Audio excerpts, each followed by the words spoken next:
against child pornography.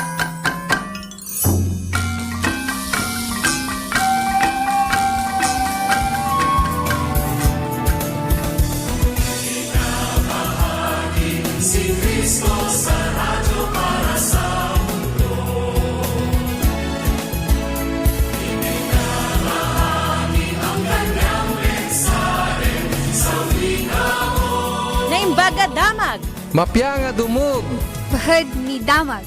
Mabuting Balita, 1143, DZMR, Missions Radio.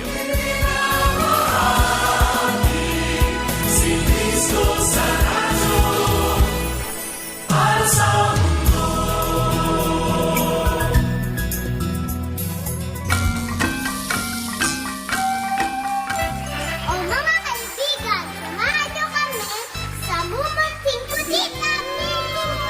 Halina kayong lahat at kami samahan sa munting kutita pang mundo ng kaalaman. Marami kaming kwento na ikukwento sa inyo. Maraming kaibigan ang makikilala nyo.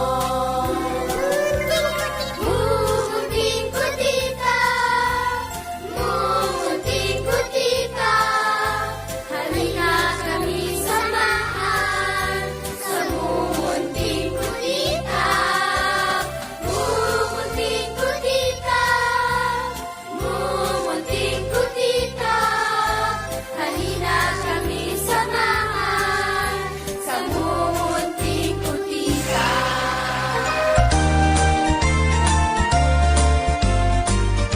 Hello sa lahat ng mga kiddos at mga friends. Andito na naman kami. Ang inyong cute na friend. Hatid sa inyo ay saya. At syempre bagong kaalaman. Ready na ba kayo sa isang bagong super adventure? Apo, excited na ako. Correct ka dyan, Kuya Kevin. Ako din syempre. Excited na naman ulit ako. Dahil makakasama na naman natin ngayon ang mga kaibigan natin dito sa Mumunting Kutita. Aba, ano pang hinihintay natin? Tara na sa Mumunting kutita.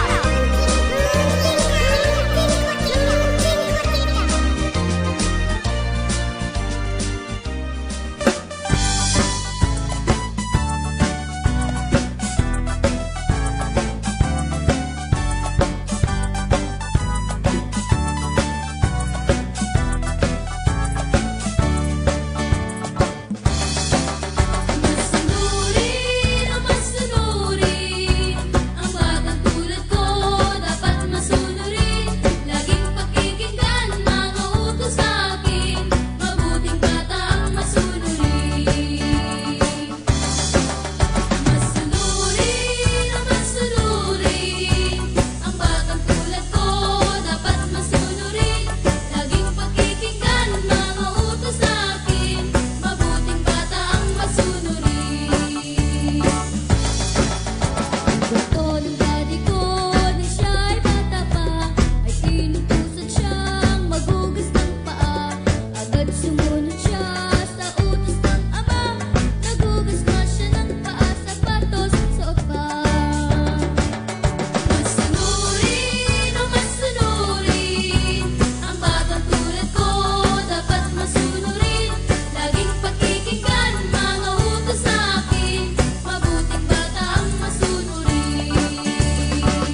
4, i-multiply mo muna sa 2. Alam mo ba, Faye, marunong na akong magsaing ng kanin.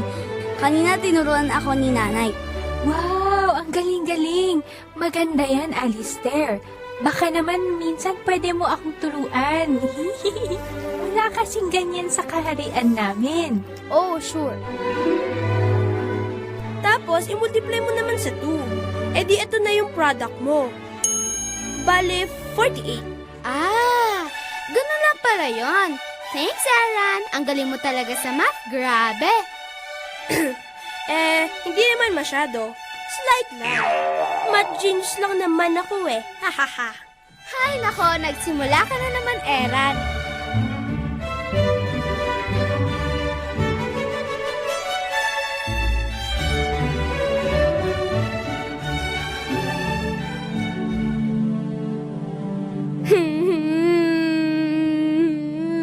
Kids, nandito na si Alistair. Alistair, bakit ka umiiyak? Ayos ka lang ba, Ali? Bakit ka umiiyak? Ali, what's wrong? Bakit kanina ka pa iyak ng iyak? Ano bang nangyari sa'yo? May problema kasi ako sa bahay eh. Ano ba ang problema mo kasi? Bakit ayaw mong sabihin sa amin? Hindi pwede eh, basta hindi pwede. Okay lang yan, Alistair. We're here para makinig. Kasi it's like this. Naglaro ako sa room ko ng mga dolls ko tapos pumasok si Mami. Kasi lagi akong inaasar ni Ate Gemma. Lagi pa niyang kinukuha yung mga toys ko. Di ba maganda yon? Darating ang Ate Gemma mo at may bago ka ng kalaro? Baka naman nilalambing ka lang niya. You don't know my Ate Gemma. Oh no, anong gagawin natin? Alam ko na, kids. Ibabalik ko kayo sa time ni Jonas. Jonas? Sino yun? Isa siyang Bible character na tapat sa Panginoon at patuloy na ginagamit ni God noong kanyang mga kapanahunan. For sure akong makakatulong kay Alistair ang mission na to. At hindi lang kay Alistair, kundi sa inyong lahat din, mga kids. So ngayon, gather around, kids, at ipapadala ko kayo sa inyong mission. O, dali na kayo, dali na. Ready, kids? transmission. Back time crypto machine transform. Go, go, go, go. MVP. Transmat completed. Receiving incoming transmission.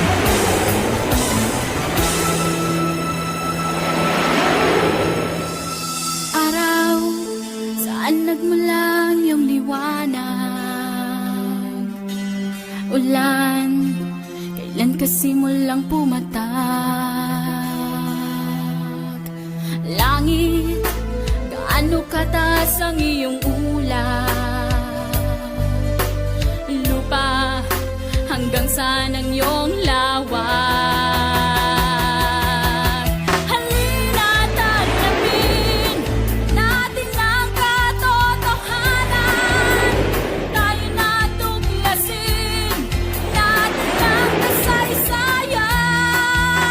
Sa bawat hakbang ay matatagpuan kasagutan ng bawat katanungan.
tatay ko, Ali. Paako yan. Sorry, Kuya Kebs. Teka, nasa na ba tayo? And what's that noise? Kung hindi ako nagkakamali, Ganyan ang tunog ng... hilik ng tatay ko.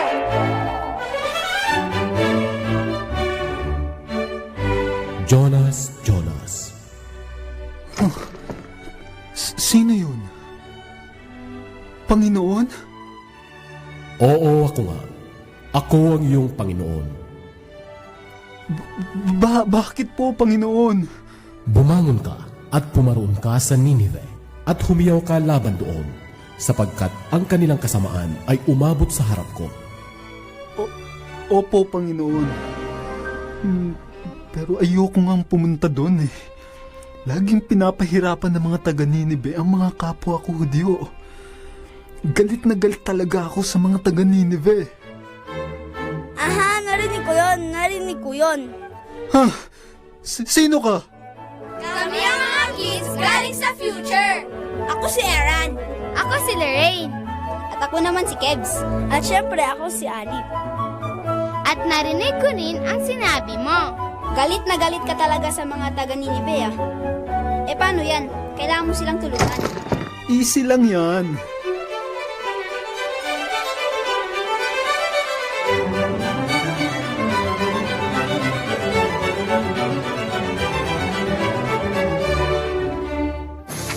Takbo, Jonas! Takbo! Nakakapagod namang tumakbo.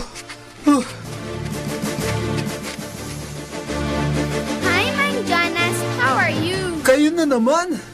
Bakit nyo ba ako sinusundan? Sabi nga sa isang movie, you can run, you can hide. Movie? Ano yun? Never mind. Saan naman kayo pupunta, Mang Jonas? At tila nagmamadali kayo. Tinatakbuhan ko ang Diyos. Pupunta ako sa Tarsis. Tarsis? Yep, sa Tarsis kung saan walang makakahanap sa akin.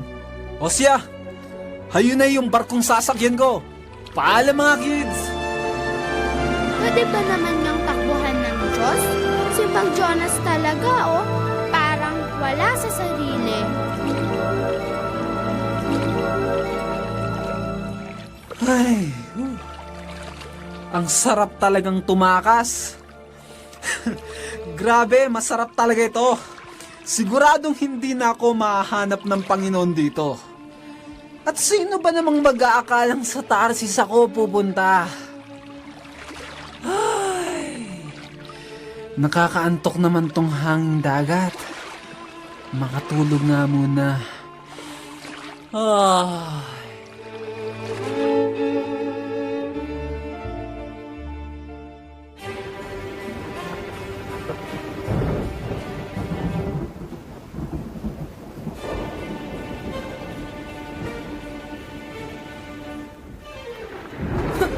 May bagyo! Oo nga. At napakalakas nito. Ano ang gagawin natin? Mukhang hindi kakayanin ito ng ating barko. Lulubog tayo! Magdasal na kayo sa mga Diyos nyo. Lulubog tayo! Alam ko na. Itapon natin ang mga karga dito sa barko para gumaan tayo. O sige, sige na, itapon na natin ito! Tapon! Anong nangyayari dito? Kapitan, inatapon po namin ang mga karga para gumaan po tayo at hindi lumubog. O sige. Pero bakit kailang? Nasaan si Jonas? Jonas! Gumising ka, Jonas! Kapitan, bakit po? Nakukuha mo pang matulog? Kayong nasa kaligitnaan tayo ng bagyo. May bagyo? Bumangon ka! Magdasal ka na sa Panginoon mo nang hindi tayo lulubog! Kapitan! Kapitan! Siya! Si Jonas po ang may pakana ng bagyong ito. Nagsapalaran kami at ang palad ay nahulog kay Jonas. Tama sila. Ako si Jonas. Ako ay isang Hebreo. At ang pinagsisilbihan kong Diyos ay inutusan akong pumunta sa Ninive. Dahil napakasama nila. Ngunit tumakas ako at sinubukang pumunta ng Tarsis. Bakit mo ginawa yon? Anong dapat namin gawin ngayon? Oh, Zia! Itapon niyo ako sa dagat at lahat ay magiging maayos. Dahil alam kong kasalanan ko ang bagyong ito. Itapon na natin si Jonas bago pa mahuli ang lahat. Isa! Dalawa! Tatlo!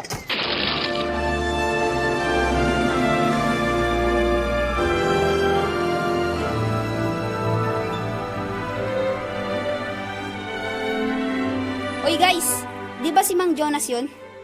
Oo nga, siya nga. Hi Mang Jonas, kumusta na kayo? Mga bata!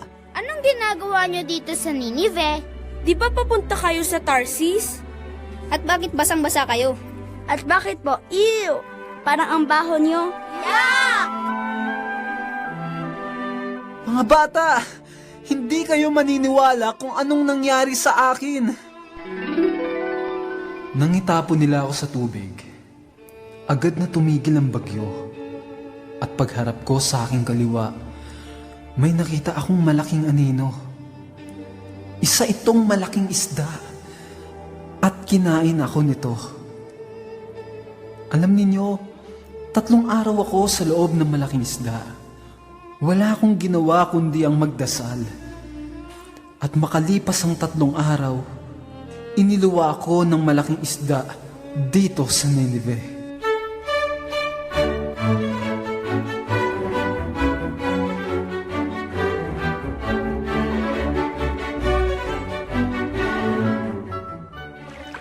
Kaya narito ako ngayon.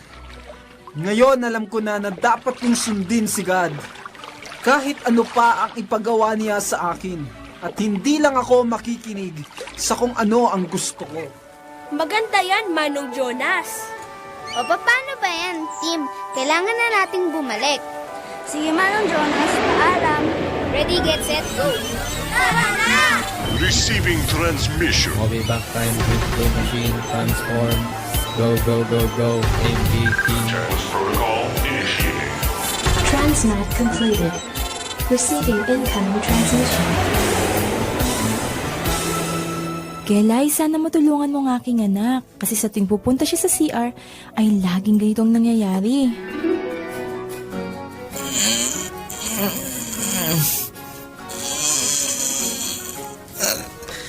Bakit tayo lumabas nito? Mama! Hindi ako makatae! Ang sakit na ng tiyan ko! Mama, hindi talaga ako makatae! Gelay, ano ba ang may papayo mo sa akin at sa aking anak? Maraming salamat. Ay, kawawa naman yung bata. Hello mga friends! Kayo, nangyari na ba sa inyo ang katulad ng nangyari sa ating texter? Ang tawag po sa ganitong pangyayari kung hindi makalabas ang dumi sa ating katawan ay tinatawag na constipation. Spell ko ha para mas maganda. Constipation. Capital C-O-N-S-T-I-P-A-T-I-O-N. Ulitin ko ha. Capital C-O-N-S-T-I-P-A-T-I-O-N. Constipation. Ang constipation ay isang normal na problema ng mga bata dahil wala silang sapat na fluid o kaya naman fiber sa kanilang mga pagkain. Tandaan po na kapag ang pagtatae ng isang bata ay limitado lamang sa 3 pababa sa isang linggo, naku, consider na po itong constipation. Ayon po sa pagsusuri, ang mga batang mahihilig sa mga pagkain mamantika katulad ng burgers, fries, milkshakes o kaya naman ang mga pagkaing matatamis gaya ng candy, cookies, sugary soft drinks ay ang mga batang kadalasang nakakaranas ng constipation. Kaya mga kids, mga nanay, sana ay limitahan lang ang pagkain sa mga foods na nabanggit ko, okay? At heto po ang dapat gawin para ma-prevent ang constipation. Kaya listen carefully. Una, dapat ay magkaroon ng maraming intake ng fluid sa ating katawan, gaya ng pag-inom ng sapat na tubig, pag-inom ng 1 hanggang 2 baso ng juice araw-araw. Ito po ay makakatulong na mai-release ng mabilis ang dumi sa ating katawan. Pangalawa, kumain po ng maraming fiber. Ito po ang mga pagkain gaya ng mga prutas, gulay, at mga wheat bread. Ang fiber ay hindi nadadigest, kaya ito ay tumutulong para malinisan ang ating stomach. Pangatlo, syempre dapat huwag din kakalimutang mag-ehersisyo dahil ang physical activity na ito ay tumutulong para itulak ang dumi ng ating katawan palabas. At ang panghuli, huwag na huwag niyong pipigilan kapag natatain na kayo. Dahil maaari itong maging habit at pwede ding maging sanhi ng constipation. Oh, hopefully mga friends, marami kayong natutunan sa akin today. Sana ay huwag na huwag niyong kakalimutan ang mga sinabi ko, okay? Siya nga pala, kapag marami pa kayong gustong itanong o gusto niyong bumati, mag-text lang sa amin. I-type lang ang MK, space, your name, address, and your question or comments at isend sa aming MK number. Ito ay ang numerong 0920-594-1049. Yan po ang number 0920-594-1049. Oh, hihintayin ko mga text niyo ha. Excited na ako sa inyong mga questions. Sige mga friends, magpapaalam na naman po ang inyong cute na friend on air. Walang iba kundi si Gelay, ang batang makulay ng mumunting kutitap. Bye-bye! Hello sa lahat ng fathers dito sa Pilipinas! Kumusta po kayong lahat? Happy Father's Day! Bye-bye!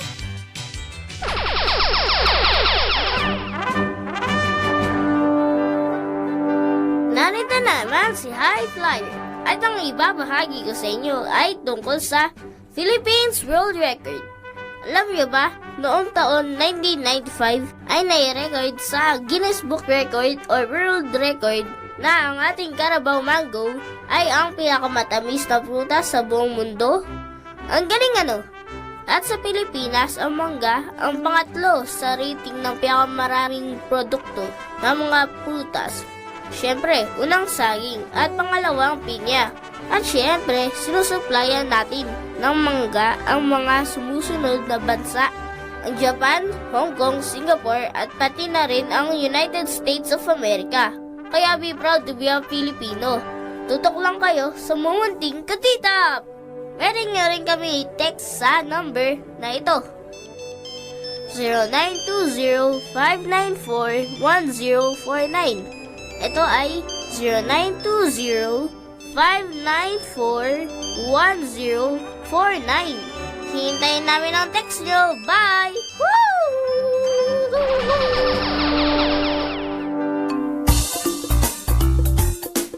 Ang nais ng ating Diyos na tayo'y magpakumbaba.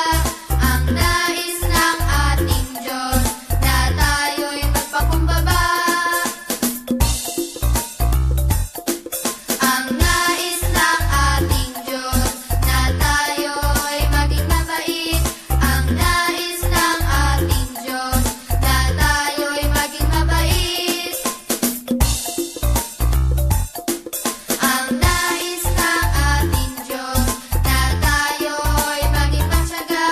Ang nais ng ating Diyos na tayo'y maging matyaga. Na tayo'y maging mabait. Na tayo'y magpakumbaba. Alam ko na makikipagbati na ako kay Ate Gemma. I-share ko na yung mga toys ko sa kanya. Maganda yan, Ali. Kaya nga mga kids, wag nating suwayin ang mga utos ni God sapagkat lahat ng nais ng Diyos ay para rin naman sa kabutihan nating lahat. Tama si Moby doon. At isa pa, wala namang iniisip ang Diyos kundi para sa ikabubuti natin lahat. Maganda rin ang naging adventure natin today. Sayang nga lang, kailangan nating magpaalam sa mga friends natin. Pero bago yan mga friends, kung gusto niyong bumati o makipagkaibigan sa amin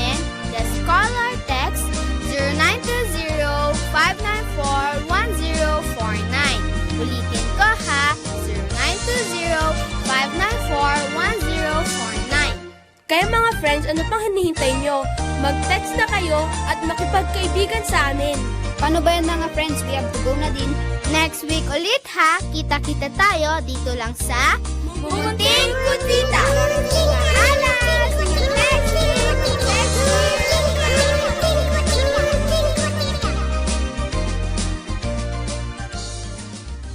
Mateo 6, talatang 33. Ngunit pag sumakita ninyo ng higit sa lahat ang pagarian kayo ng Diyos at mamuhay ng ayon sa kanyang kalooban, at ipagkakaloob niya ang lahat ng inyong kailangan. Pagising sa umaga, manalangin muna bago ang araw ay harapin. Sa dami ng dapat kong gawin, sa Diyos muna nakatuon ang pansin. Sa Diyos muna bago ang lahat. Sa Diyos muna, sa Diyos muna, araw man o gabi, sa lahat ng oras. Sa Diyos muna.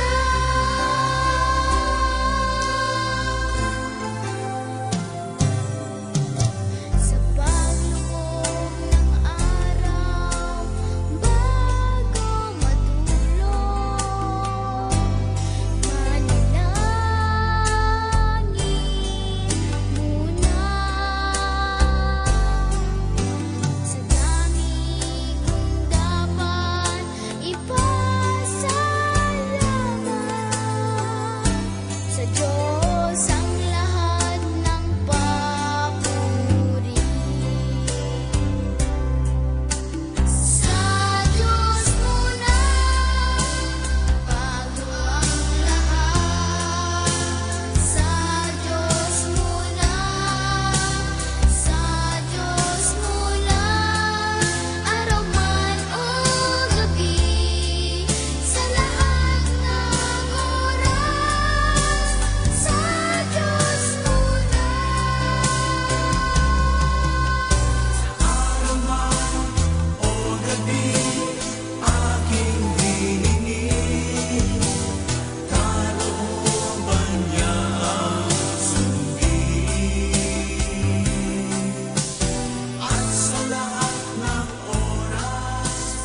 Abangang muli ang inyong mga kaibigan sa Mumunting Kutitap sa Sabado ay 9 ng umaga dito sa 1143 DZMR Missions Radio.